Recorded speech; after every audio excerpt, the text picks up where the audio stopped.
Jaggasista sino santa muccante sarvakilmisai bhunjante te aghang papam je pachanti atmakarana. This verse we are discussing last meeting,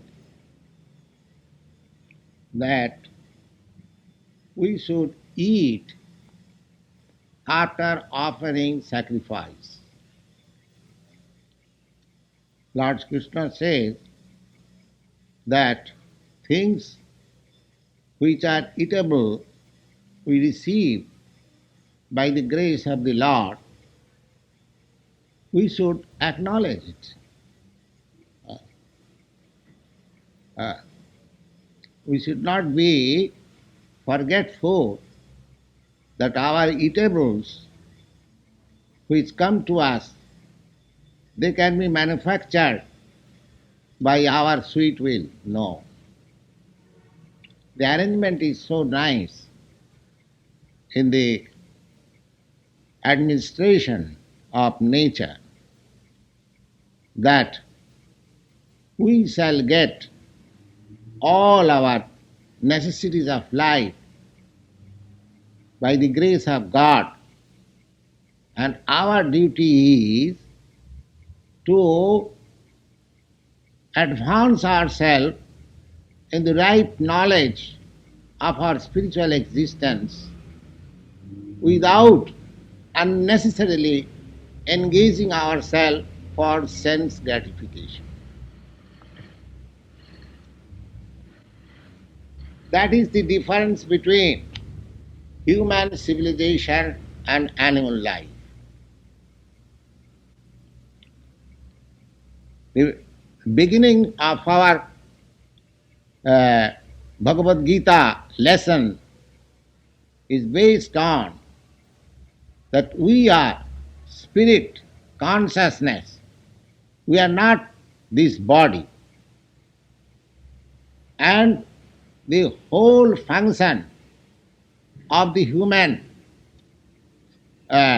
society is to be enlightened in that spiritual consciousness of life, instead of wasting time in sense gratification like the animals who are concerned with eating, sleeping, fearing and mating.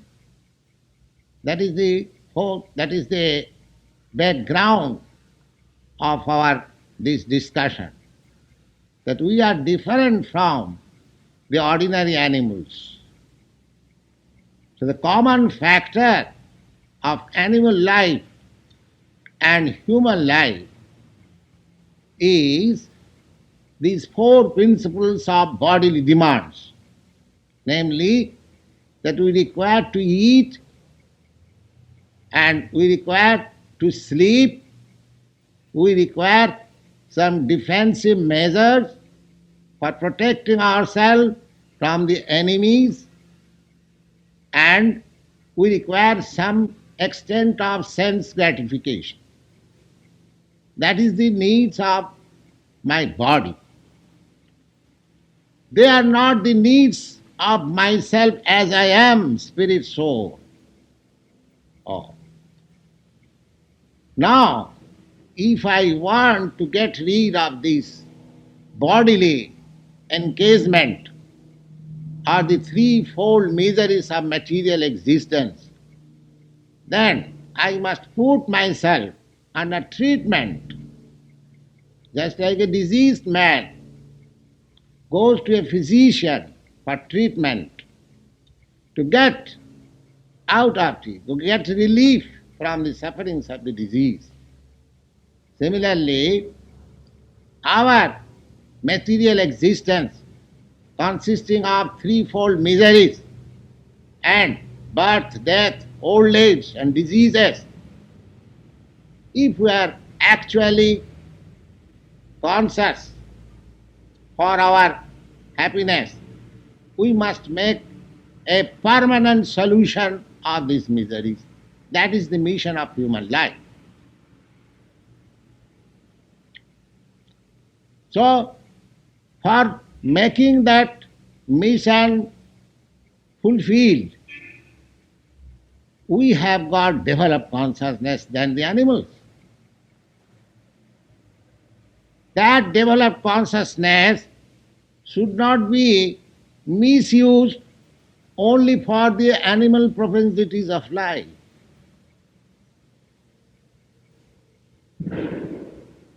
That is the whole thing. And therefore, Lord Krishna says that in order to reach to that stage of perfection, you should work. Your work should not be stopped.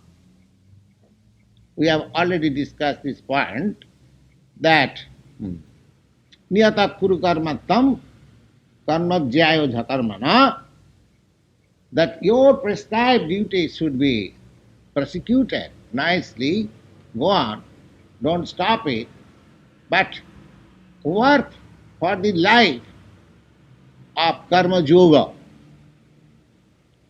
Karma yoga. Ordinary work is called karma. Ordinary work is karma. And when it is added with yoga, that means spiritualized work. Yoga. Yoga means spiritual perfection, or linking up with the Supreme. So, karma and karma yoga, there is gulf of difference. Karma means ordinary work. I work whole day. I get some remuneration and enjoy for my sense gratification. That is called karma. In this life or that life or next life. Somebody, they make charities and other pious acts so that in their next life they get good parentage, good education and opulence so that they can also enjoy life. There are others also who make more advanced karma to get himself promoted in other planetary system, just like moon planet or Sargalok, heavenly planet. There are many planets in which the standard of life is far, far comfortable than here. So, these are not required. To get yourself promoted in higher standard of life, from A-class prisoner to from C-class prisoner to become A-class prisoner, that is not required.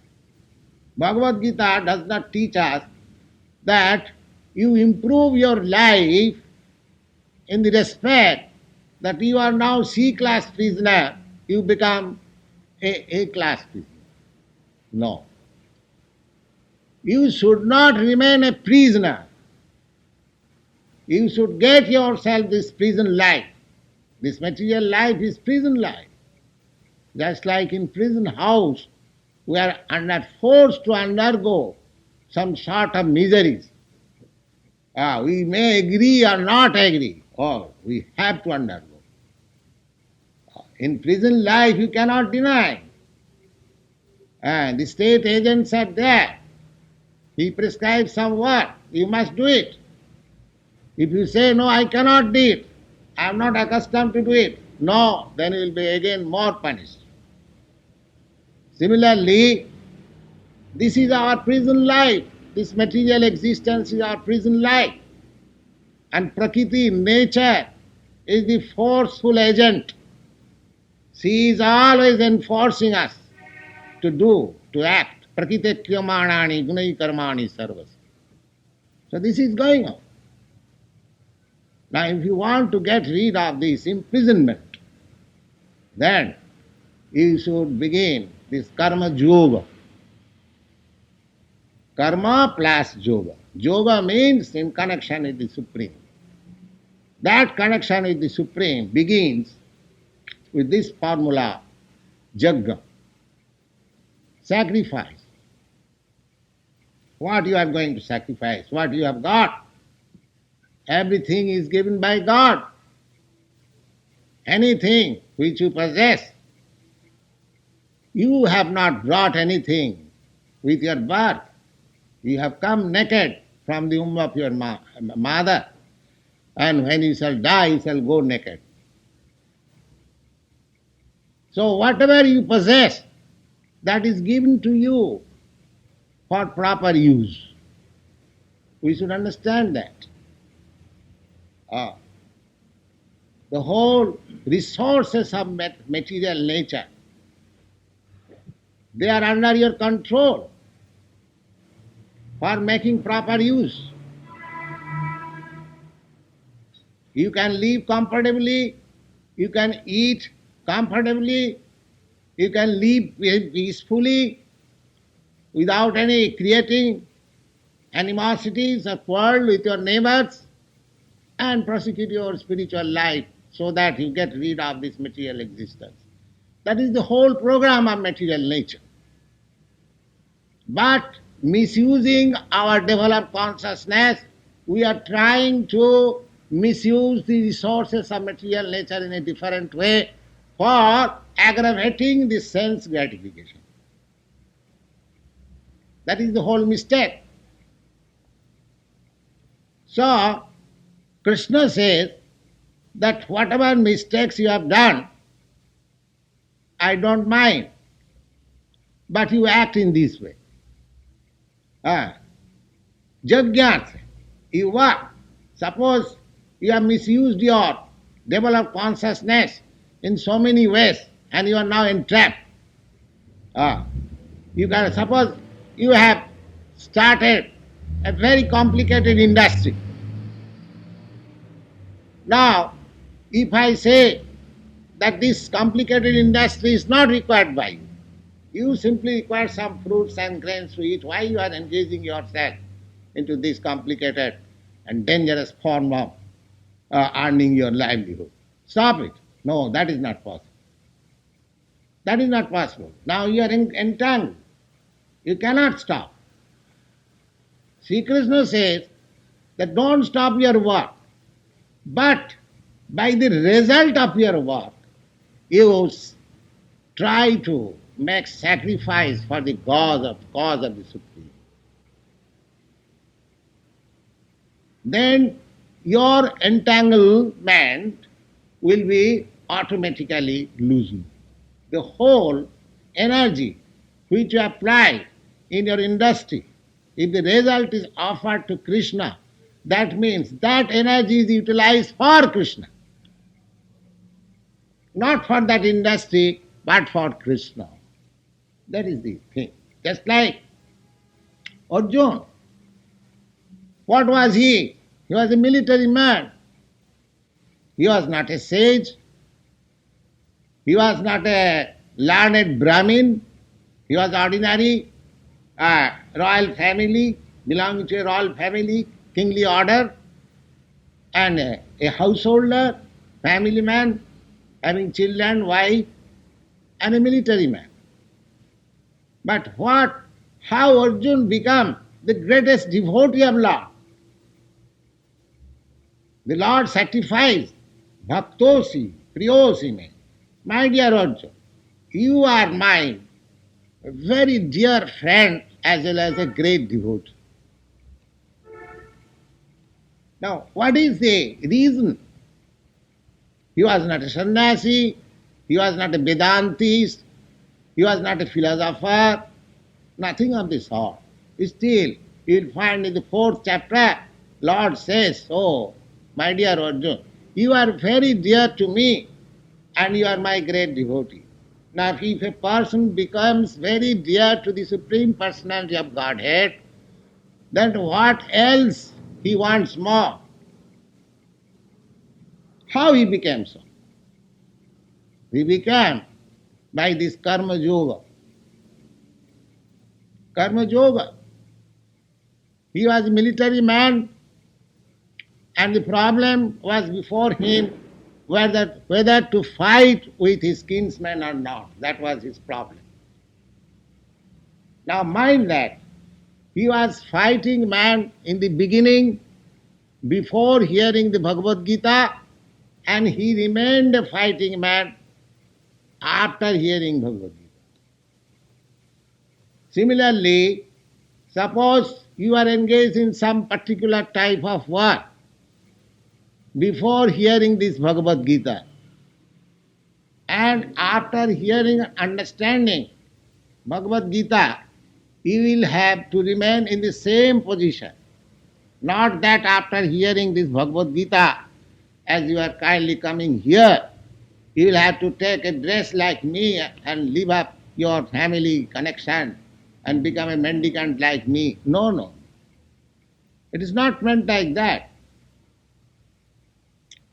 You have to change your mentality, that's all. What is that mentality? That mentality is that you are working for your sense gratification, and you have to change your mentality for gratifying the sense of the Supreme Lord. That's all. We are working, ordinary work means for working for our own sense gratification. I want to eat this, so I eat. I purchase from the market. Oh, this is very nice thing. It is palatable to my tongue. Oh, purchase it, I shall eat it. Now, when you become conversant with the philosophy of Bhagavad-Gītā, you have to think whether this thing is palatable to the tongue of Krishna. That's all. Now you are thinking, let me purchase from the store this nice thing. It's very palatable to my taste. And when you actually become a learned scholar of Bhagavad-Gītā, at that time you will have to think whether this thing will be palatable to Krishna. That's all. The whole thing is there. When you learn that thing, when you want to please Krishna, not yourself, then you become an expert spiritualist. That's all. So it is not a very difficult thing. Very easy. Simply, we have to learn how to reach that stage of life. You haven't got to change anything. The same thing example. The Arjuna, there was a military man, a householder, a family man, before hearing Bhagavad-Gītā, and he remained the same family man, the same military man, but he became a great devotee of the Lord. That technique we have to learn. That technique is that Arjuna in the beginning, he did not like to fight because he wanted to gratify his senses. He thought that I shall be happy if I do not fight with my kinsmen, because in the fighting my kinsmen will die and I shall be sorry. What is the use of fighting like this? That means the whole thing, whole program is according to his own sense gratification. He did not know that this war field, this battle of Kurukshetra, was organized by Śrī Kṛṣṇa to kill all unwanted men of the world at that time. All unwanted men of that world. That was his plan. Now, this was disclosed to Arjuna. In the 11th chapter we find that, my dear Arjuna, I have given you all kinds of instruction to induce you to fight in this battle. But know you perfectly well that either you fight or do not fight. I do not mind. All these men who have assembled here, they are not going back home. They will be killed here. It is already settled. It is already settled. Now, if you want to take the credit you can apply your hands for fighting, that's all. So, anything that is going on in this world, it is under the supreme supervision of the law. Maya dhakshena prakriti svate sacharacharam. In every, there is a philosopher saying, not a blade of grass moves without the will of God. It is actually the fact, everything. Now we have to dovetail ourselves with that plan of the Supreme Lord. That is called Karma Yoga. That is called Karma Yoga. So Arjuna understood it and he dovetailed himself with the supreme will of the Lord. And when he was inquired whether you are going to fight or not, what you have settled after hearing Bhagavad-Gītā, he said, yes, Krishna, my illusion is now removed by your grace and I have decided to fight. That's all. Now that agreement of fighting, and in the beginning of Bhagavad-Gītā not to fight, that is the difference. In the beginning he was not in agreement with Krishna. He made so many arguments with Krishna against fighting, and at the end he agreed, yes, he said, he became a yes man. So we have to become an yes man to the Supreme Lord, that's all. That is the perfection of our spiritual life. Now we are all no man. God says this, I say no. Stubborn, I say no. Now simply we have to say yes. That's all. In everything we say no at the present. Present formation of our existence is to say no. Anything godly, we say no. We shudder even by the name of God. We have come to this, we come to a certain stage of our civilized life that if you want to banish God altogether, not only saying no, but we now prepare to agree to the point that there is no existence of God.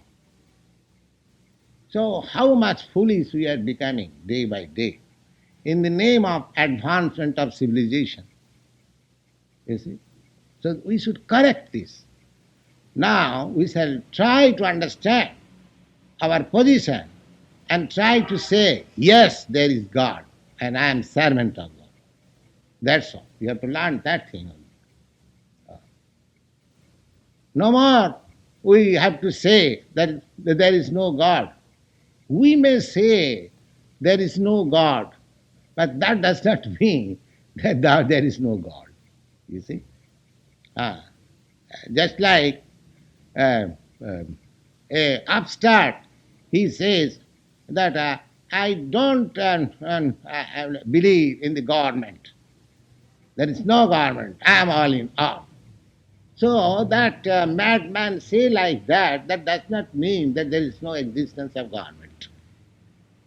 He is a madman who says like that.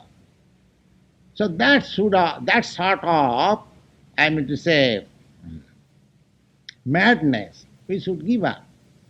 We should be submissive. There is God. The only example, several times I have cited, that existence of God can be perceived with very simple. What is that? Just like you can perceive your existence in this body by the consciousness.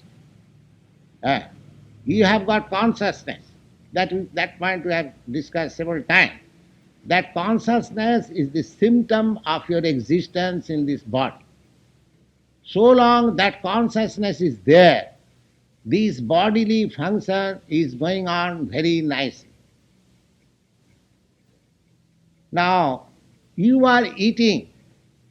You do not know how your foodstuff is going to the stomach, how it is being transformed into different kinds of secretion, how it is being transferred from the stomach to the heart, how that secretion becoming red, and that red blood is again circulated from the brain to the toe. This nice machinery work is going on within your body.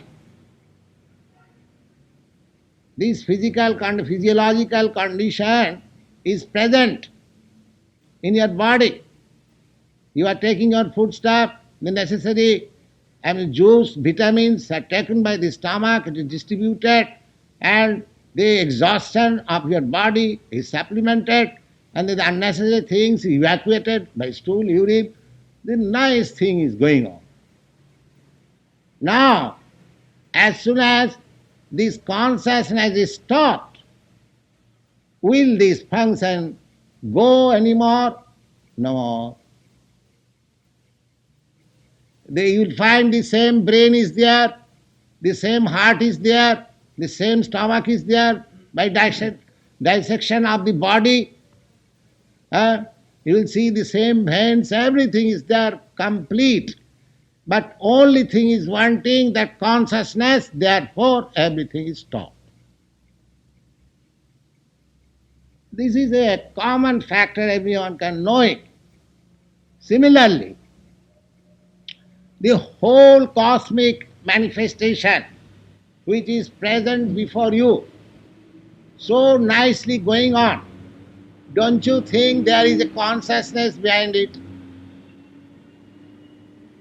How can you deny that there is no consciousness in the matter of sun rising, moon rising, seasonal changes, and so many planets floating in the air? So many wonderful things are being done in the material nature. Do you think it is without being done consciousness? No, there is also consciousness.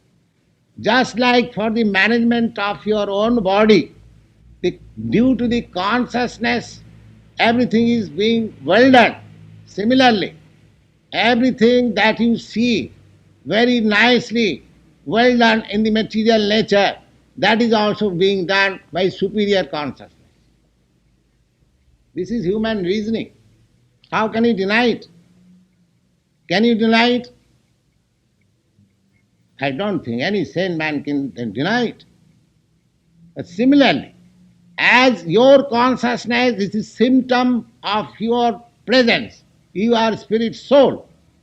Similarly, the supreme consciousness is the symptom of the supreme soul or God, the supreme God.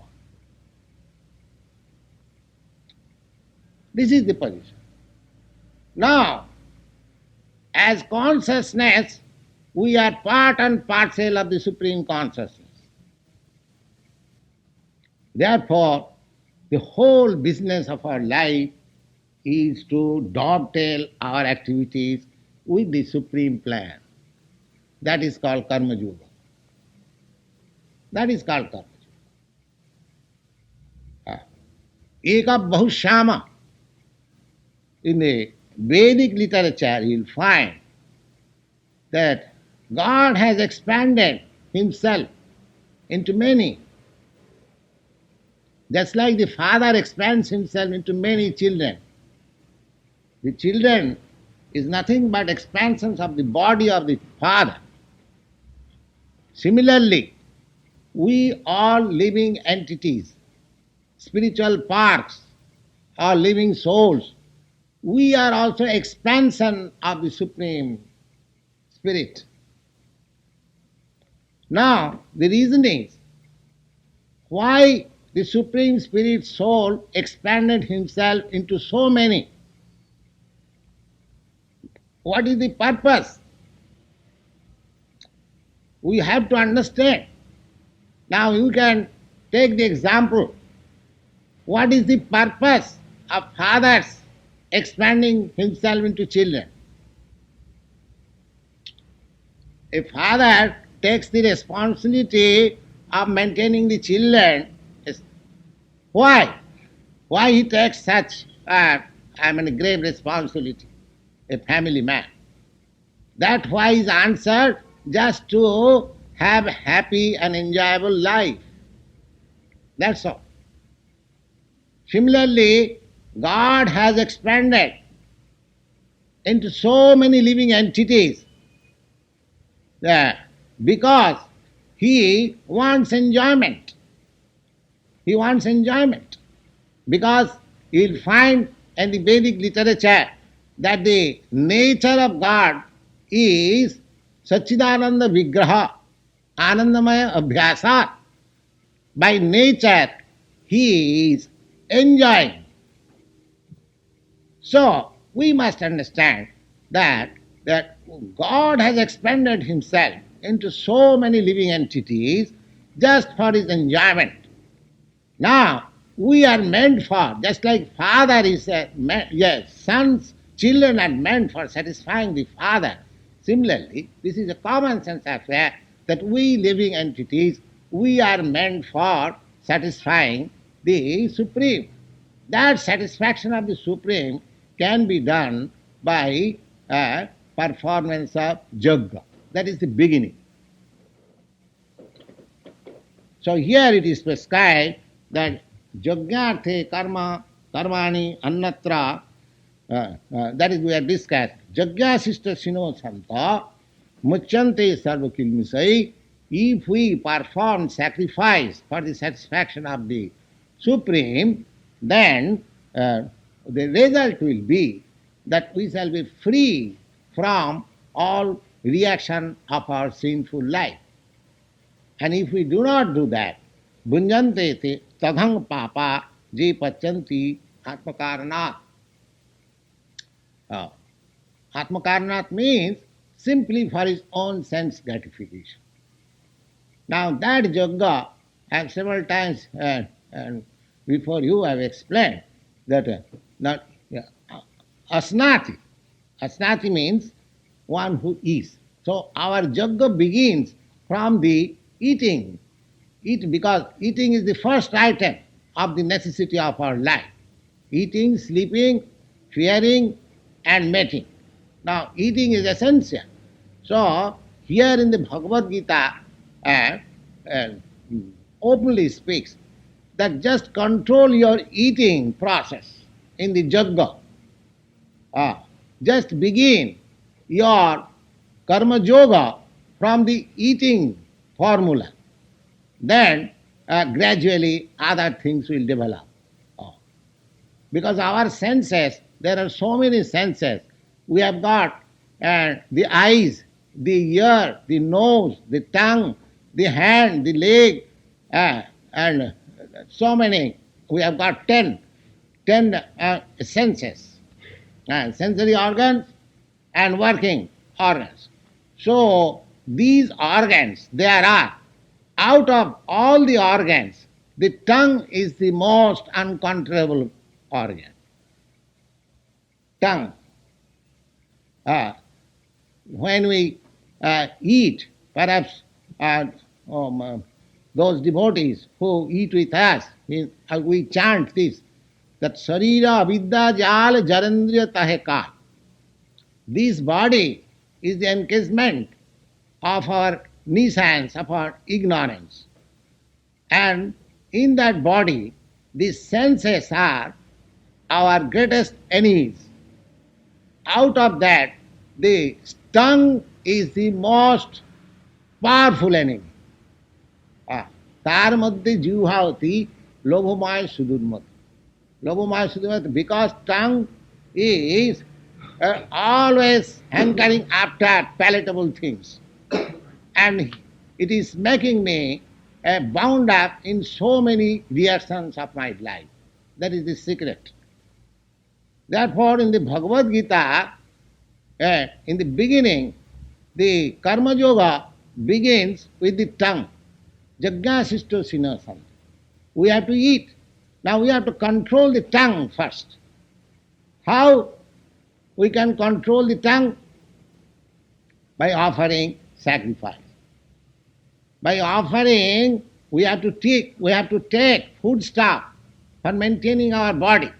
Now, if we offer the food stuff preparing to the Lord. That is called yajna. Yajna is not very difficult thing. You are preparing foodstuff for eating at your home. You have simply to prepare that foodstuff in a nice way so that you can offer to Krishna. That's all. Your process of eating or your process of securing ingredients for eating or your cooking, nothing is stopped. Only thing is required that instead of cooking for yourself, for the satisfaction of your tongue, you please cook it for satisfaction of Krishna. And take the prasadam afterwards. Now take for example, the other day we had some feasting. We cooked it nicely and offered Krishna, and then you took. What was the difficulty there? Was there any difficulty? So many gentlemen, you are present here who partook of that prasadam, how nicely it was prepared and how we enjoyed. So is yajna a very difficult thing? So it is not at all difficult. Simply we have to adopt the principles. That's all.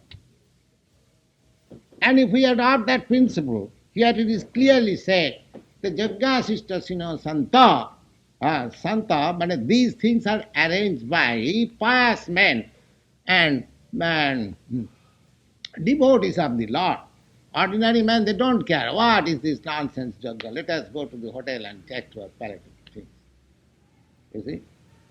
That is another thing. But those who are serious about solving the problems of life, let them take to this yajna principle. Is it very difficult? Not at all. It is rather pleasurable. What do you think, Mr. Green? You are also present that day. Did you not like? Yes. So, yajna is not difficult. Now, if by doing that yajna, if we become free from all reactions, then why should we not do it? Why should we not do it? There is no difficulty, there is no question of difficulty, rather it is a thing of pleasure, ananda. The whole thing is ananda. Ananda means pleasure, enjoyment. Spiritual life does not mean that void of enjoyment. No, it is full of enjoyment. We are seeking after enjoyment, but that enjoyment is hampered by our material existence. We do not know.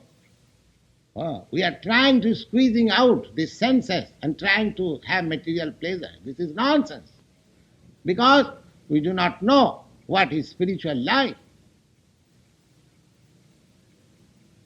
Spiritual life means unlimited pleasure. There is a verse describing about Rama. Hare Rama, Hare Rama, Rama Rama, Hare Hare. We chant. Now, what is the meaning of Rama? That is described. Ramante yogina anante satyanande chidatmani iti Rama padena so parabrahma vidhiyate. Rama means Raman. Raman means enjoyment. The yogina. Now, mind that karma yogi. Those who are yogi, those who are trying to get spiritual life, regain their spiritual vitality, they are called yogi. There are different kinds of yogi. Karma yogi, jnana yogi, dhyana yogi, raja yogi. The highest of all of them is the bhakta yogi or the bhakta. Yoginam api sarvesam madgata antaratmana saddhavan bhajati jo mam sami jukta tamu mataha. You'll find it. The highest yogi is he who is only Krishna conscious. Simply his life is full of Krishna consciousness. He is always trying to satisfy Krishna. That's all. And to satisfy Krishna is the easiest thing. Is the easiest thing of all yogic process. You haven't got to show your gymnastic power. No. Simply prepare your good food stuff, offer to Krishna, chant Hare Krishna and enjoy life. Yoginam api sarvesha. He is the best yogi. Best yogi. That is, you'll find it. So begin it. What is the difficulty there?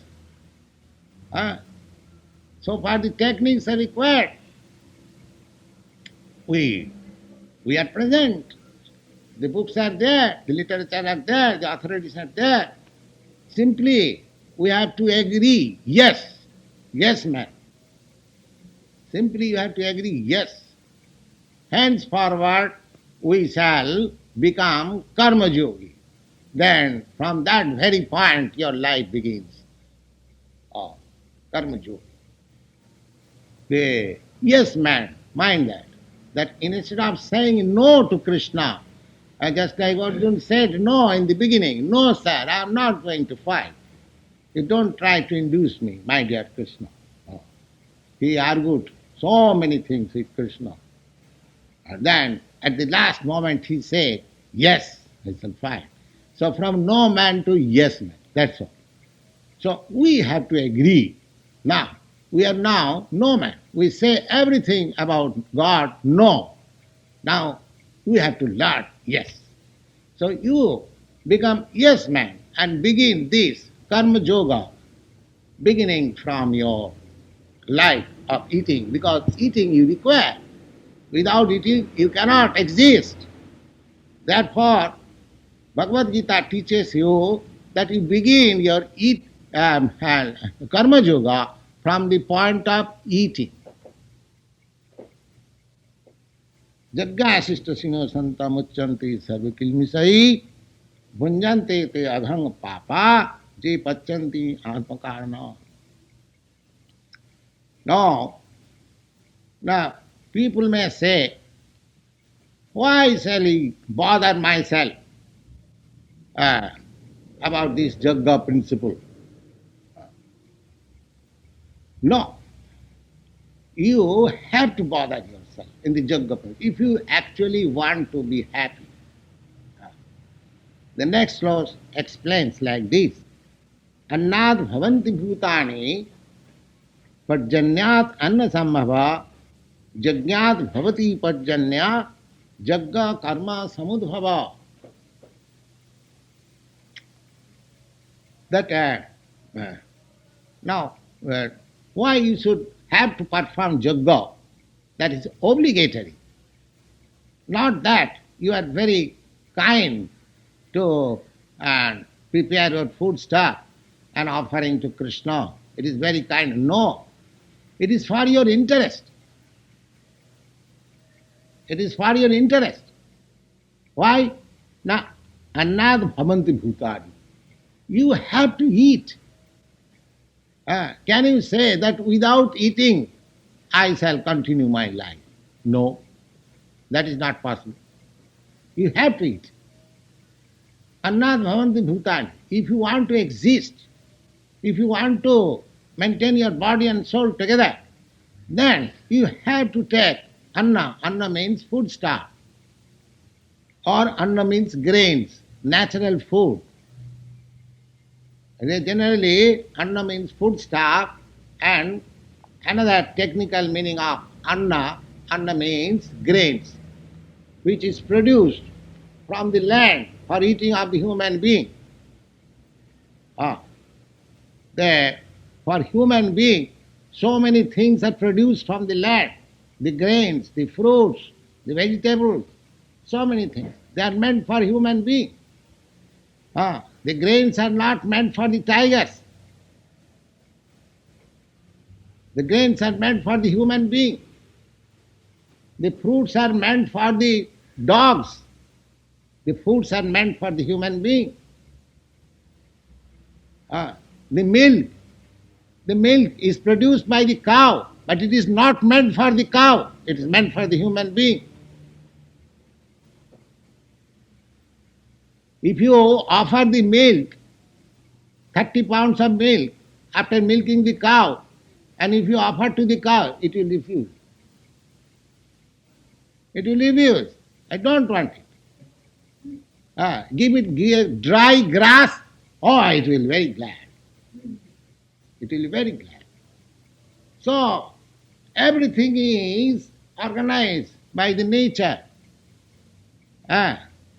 Now, there are so many scientists, they are discovering vitamin value from food stuff. Now, what is the vitamin value in the dry grass? Can any scientist say that this is the vitamin value in dry grass? If there is no vitamin value in dry grass, how the cow is producing so much milk which is full of vitamin C and D? How from dry grass vitamin is coming out? Nowadays, the physician prescribes some artificial vitamins for maintaining your body. Now, what is the vitamin there in the dry grass? So that the cow is eating dry grass and giving you nice milk full of vitamin C and D, essential for your life. So these are all wrong theories, that these contains this vitamin, these contains this, let them go on. But natural food stuff which is meant for human beings, they are full of vitamins. Already there, by the nature's law, by God's wish. So, annad bhavanti bhutani. You'll be surprised. When I was family man, I had a servant, was only 22 years old. Oh, yes, too stout and strong, you see. So one day I asked him, his name was Buddhu. So I asked him, Buddhu, what do you take that you are very stout and strong? He said, my dear sir, I take only these corns. Corns. You know corns? Corns, and it is powdered. The powdered portions he used to make bread, and the grain portion he used to cook as rice, and he was taking it. That's all. Corn. Corn meal, yes. And he was very stout and strong. He was deriving all the vitamins because he was poor man. He could not eat any butter or milk or any other things, meat also, no. Nothing of the sort.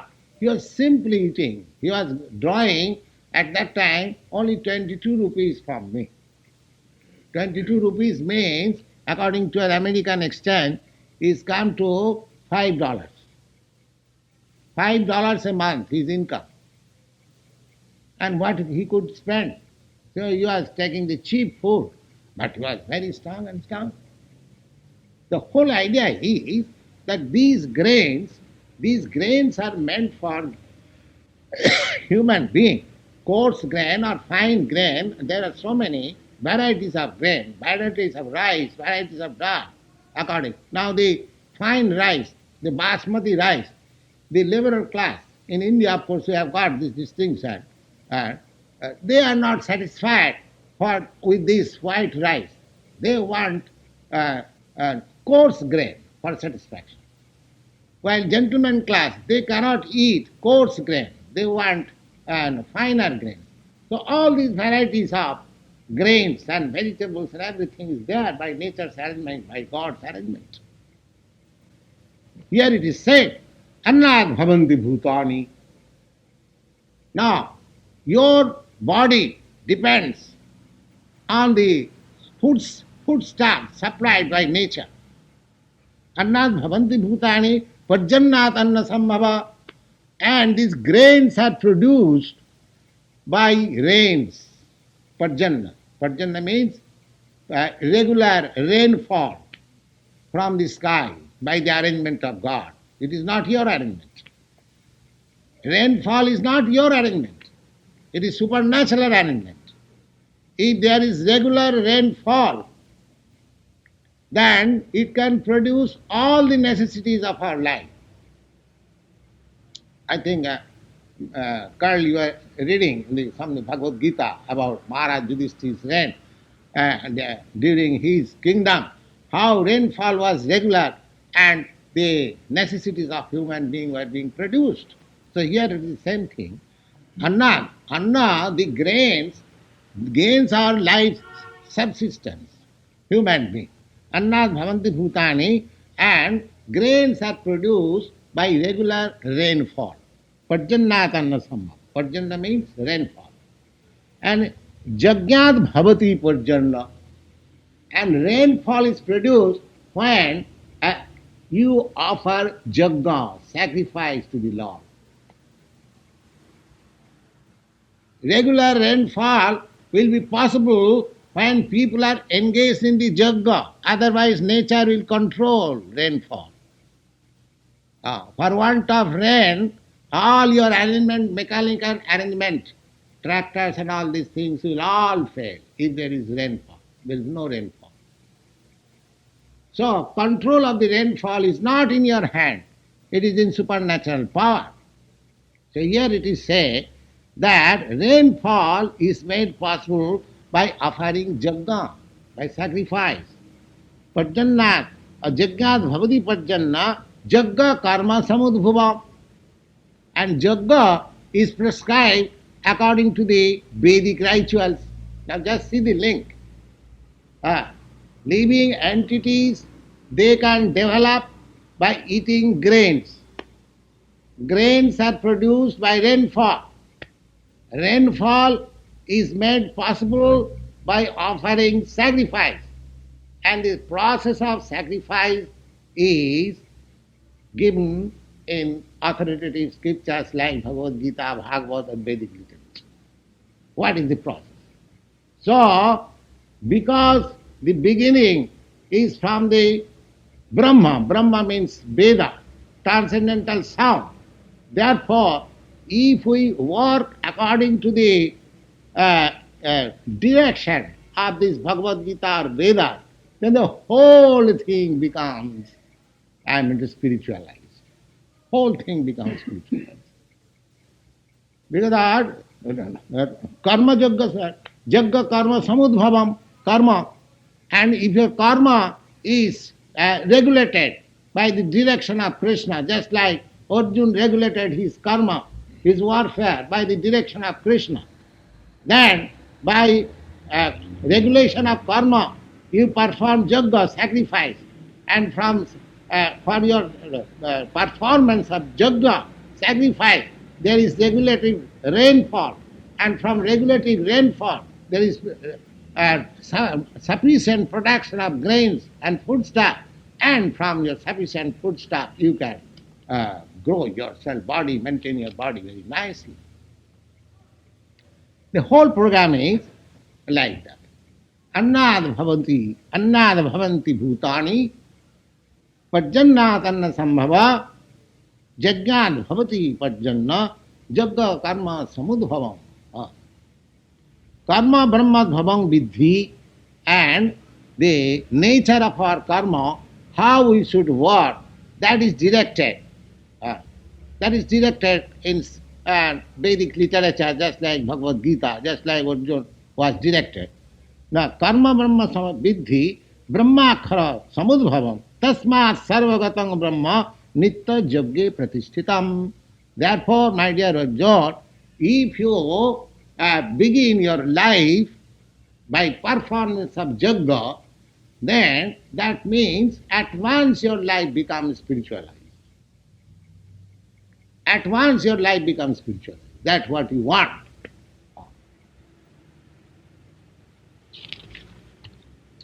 Evang pravartitang chakra, nanu bhartiha, nanu bhartayati yaha ja, aghayu India Rama moghang pratha sajivati.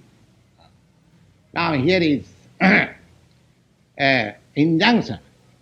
That is the circle. That is the circle. That how to work, that injunction is there. Now why this work, any work, Suppose you will drive in a motor car, that is a sort of what in the street, or there is injunction that you should drive on the right. You should stop your car when there is red light. And you should not proceed an inch. So many regulations, even for your driving car. Anything of your life you want to do, there are directions, proper directions from the authorities.